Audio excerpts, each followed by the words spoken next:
not over yet. There could be another addiction that tops this one. That can be crowned the duck's worst addiction. Next, we have video games. It's kind of comparable to social media. Like, if you spend too much time on video games, your brain is going to be cooked. Like, sure, your brain is being active while playing video games versus social media, but it's a lot for the brain to handle. And as long as you don't play for, like, I don't know, 10 plus hours a day, you're not letting the game consume you of rage, you're going to be good, of course. Like, if you just play a few hours a day. It's a pretty manageable addiction for most. But you do have Discord mod Dannies out there that make video games their entire life. And they just sit there, grinding every second of their life that they have towards the video game, and try to progress in any way that they can. I'll give it like a solid B tier, because unlike social media, you're like actively engaged. You're communicating with people, you're not just sitting there rotting in your bed. So that puts it a step above social media or just scrolling. Next up, I don't even know if this one's an addiction or if you could consider it an addiction, but a lot of people say that they're addicted to hanging out with their friends. There's like this survey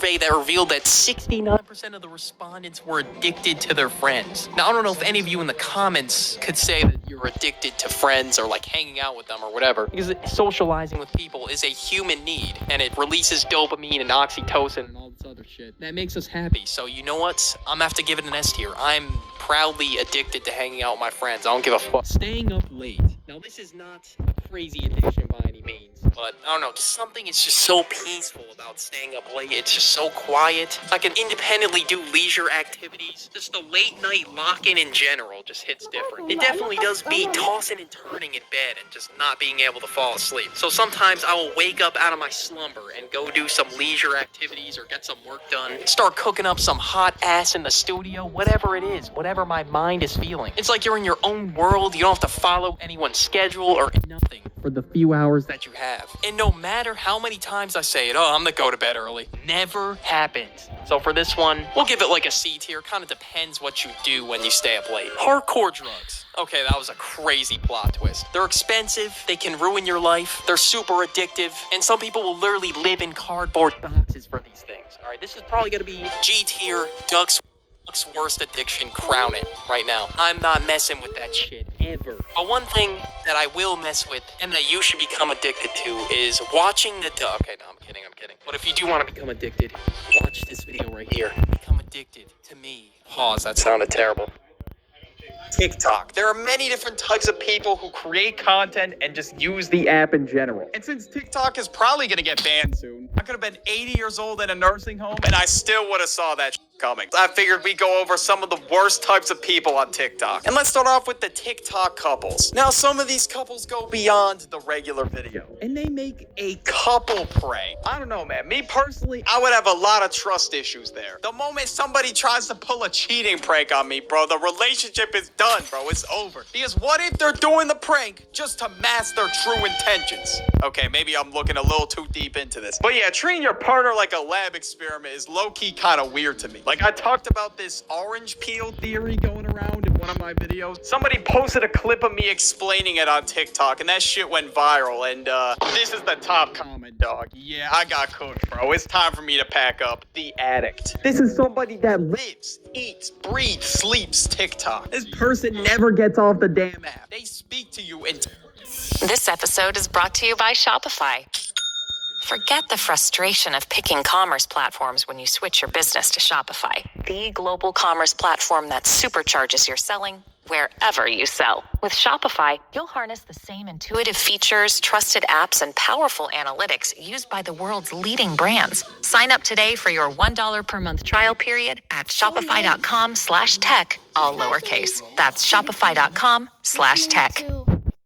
TikTok slang. They know every word in the book. Their screen time makes up more than half a day. They say what the sigma to their mom. Okay, let me stop trolling. But in all seriousness though, TikTok is probably the most difficult app to get off of because they know everything about you. They know your government name, your fucking mom's maiden name at this point. So they basically know what kind of content you want to see, and they just keep feeding it to you. And a lot of the people who are addicted are literally just stuck in a loop of hours of scrolling. And you know what? I used to be there. The amount of doom scrolling I would do was insane. The conspiracy theorists. There are way too many tinfoil hat muffins. on here. I once came across a video of a dude claiming the sun is fake. We would die without the sun. Like, what the hell are you talking about? Humanity would be extinct. I would have shivered my ass to death. And there is a shit ton of flat earthers on here as well. We can't forget that. I thought these dudes just existed in their Facebook groups, but nah, I guess they moved their way to TikTok. The flat earthers are taking over. Next up, we got the gym influencers. There's some great people out there who make gym related content, but then there's these people who have an ego and just think they're him. Like, all right, dude, move out of the way. Gymshark is not sponsoring you. These people will film and get mad at people for getting in the video. It's a public gym. What do you want people to do? Oh, sorry, bro, my bad. I just gotta walk around your video. Like, how else are they supposed to traverse the gym? And don't even get me started on the gym girls that try to frame guys as creeps. Like, this shit is fucked up. Sometimes, yeah, it is rightfully so. But in a lot of these cases, the dude just glanced in her direction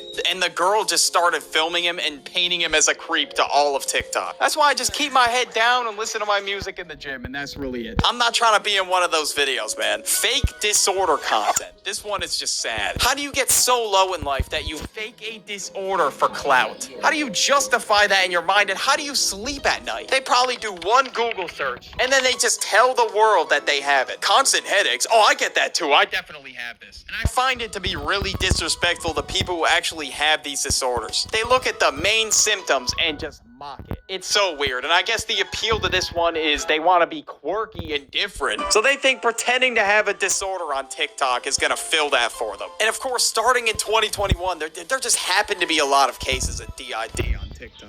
But only 1.5% of the global population actually has this disorder. There's definitely a lot of fakers in the mix, and it's fake as hell, just like those staged interviews. These gotta go, and they absolutely suck. So, what's your biggest ick in a guy? Oh my god, if he has an android? Like, if you're broke, just say that. Or if he breathes too much, like, oh my god, just stop breathing. Some of these answers are so ridiculous that there is no way an actual human being is saying this, unless they're being paid a ton of money. You cannot convince me that any of these interviews are real. Or I don't know, maybe they're just drunk as hell and they're blurring out random ass shit. And yes, this is a real answer given by somebody. And that's it, it's a deal breaker. The relationship's over if an android is in their presence. You gotta be trolling, clip farming, or something, I don't know. Then you got people who post like those manifestation videos. They'll say some shit like, if you like this video right now, Your crush will like you back. Follow if you want to marry her. hell no, I'm not liking the video. Or it could be Even worse, they could say, like this video, or you will have bad luck for the rest of your life, and you will die in hell as your body body just slowly burns away. Okay, that was a little harsh. They don't actually say that. I'm not betting all my hopes and dreams on on a TikTok video. Next up, we got the dancer. Now, this person will do a TikTok dance anywhere. Someone even did a dance at, like, their grandmother's funeral. Like, this shit is getting out of hand. And when I was in high school, and hell, sometimes even when I was in college, I would see people doing a TikTok dance on campus or in the bathroom. Like, could you just wait until you get home? Like, is it that serious? I have to do it right now? That would be like if I take my whole setup to a Starbucks and start recording in there. Everybody would be like, is this kid okay? Is he talking to himself? What is going on? When I went to pick up food last year, people were doing a TikTok dance behind my car, so I couldn't even back out. I had to wait for them to finish their dance. Then I'm good to back up. Now let's talk about the Sigma male. Now this guy thinks he's all that in a bag of chips. His idols are Andrew Tate, Patrick Bateman, the Joker, and a few other people. He's 100% making videos meat riding Andrew Tate on TikTok. Like, he's the kind of guy that wants 5 Lamborghinis but doesn't put in any work to get them. He claims he's on his Sigma grind set, but I don't know, bro. He's just too busy watching Andrew Tate clips. Maybe listening to a mewing playlist. There's also people who are obsessed with Patrick Bateman for whatever reason. I don't get it at all. This movie's like from 2002 and bro's a serial killer. What is the appeal? And of course, we can't forget the Joker either. And they like all these videos about these emo, sad Joker quotes or some shit. And claim that people will never understand the grind. Oh yeah, and they also hate the idea of working a 9-to-5 job. So yeah, according to them, if you work a 9-to-5 job, you're just a broke peasant, dude. Get your money up. For them, how money works, you're either homeless on the streets, or you're a multi-millionaire with